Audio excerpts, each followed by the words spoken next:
Welcome to Lesson 7 of Month 6. Today we tackle one of the most valuable skills a Tier 2 cloud tech can have: troubleshooting Microsoft 365 in a structured way. By the end you'll know how to scope a problem, how to tell a Microsoft outage apart from a local issue, which tools to reach for, and how to escalate cleanly when it really is Microsoft's fault. This maps directly to the MS 102 exam, and just as importantly, it's how you stop wasting hours fixing the wrong thing. The single biggest time waster in cloud support is fixing the wrong layer. So before you touch anything, ask one question: is this one user, many users, or a service outage? If it's one user, you look at that user's license, mailbox, and device. If it's many users or a whole department, you look at configuration, like a group or a policy. And if it's suddenly everyone, you suspect a Microsoft-side incident before you suspect yourself. Write that scope at the top of your ticket. It's the most important line you'll record. If the scope smells like everyone, check Microsoft's own status before you debug for hours.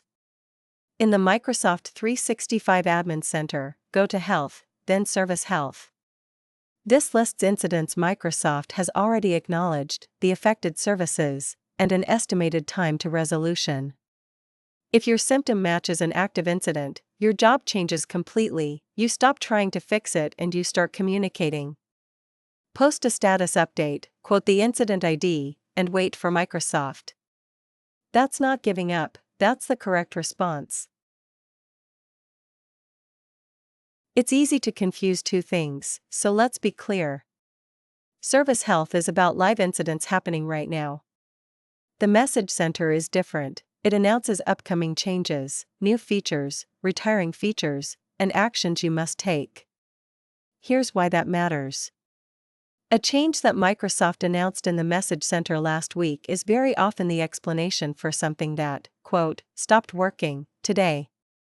So when a tech says it broke for no reason, the Message Center is one of the first places to look. When Service Health is all green, the problem is on your side, but you still need to know, is it the client or the service? The fastest test is to try a second device or a browser session. If Outlook on the web works fine but the desktop client fails, that's a client problem, not a service one. From the user's machine you can run test-connection against outlook.office365.com and resolve-DNS name to check that name resolution is healthy. For deeper checks, the Microsoft 365 connectivity test at connectivity.office.com runs guided diagnostics for you. Most can't access tickets come down to a small handful of causes, so verify them directly instead of guessing. The big three are a missing or wrong license, an MFA registration problem, and a conditional access policy quietly blocking the sign-in. You can confirm a user's license and whether their account is enabled with get-mg user, pulling the assigned licenses and account-enabled properties. And for conditional access, the Entra sign-in logs will tell you exactly which policy blocked the attempt and why. These three explain far more outages than broken software ever does. For mail problems specifically, confirm the mailbox itself.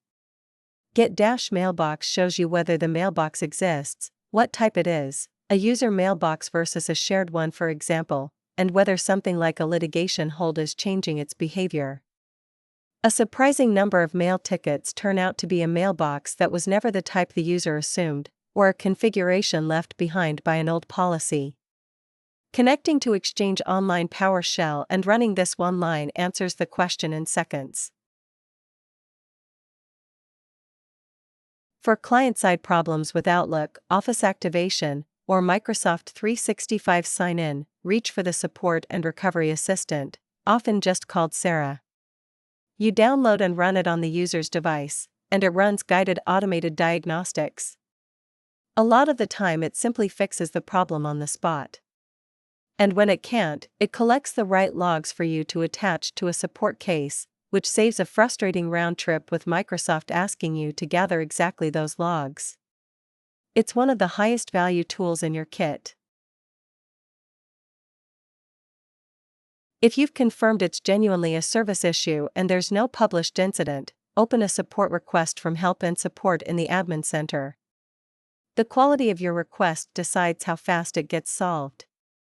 Include the impact, the scope of who and how many are affected, the exact error text, timestamps with the time zone, the affected service and region, what you've already tried, and any diagnostic or connectivity test output.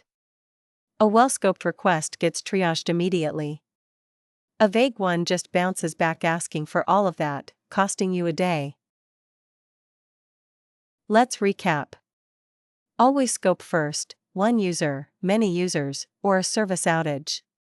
Use Service Health and the Message Center to rule out Microsoft before you debug locally.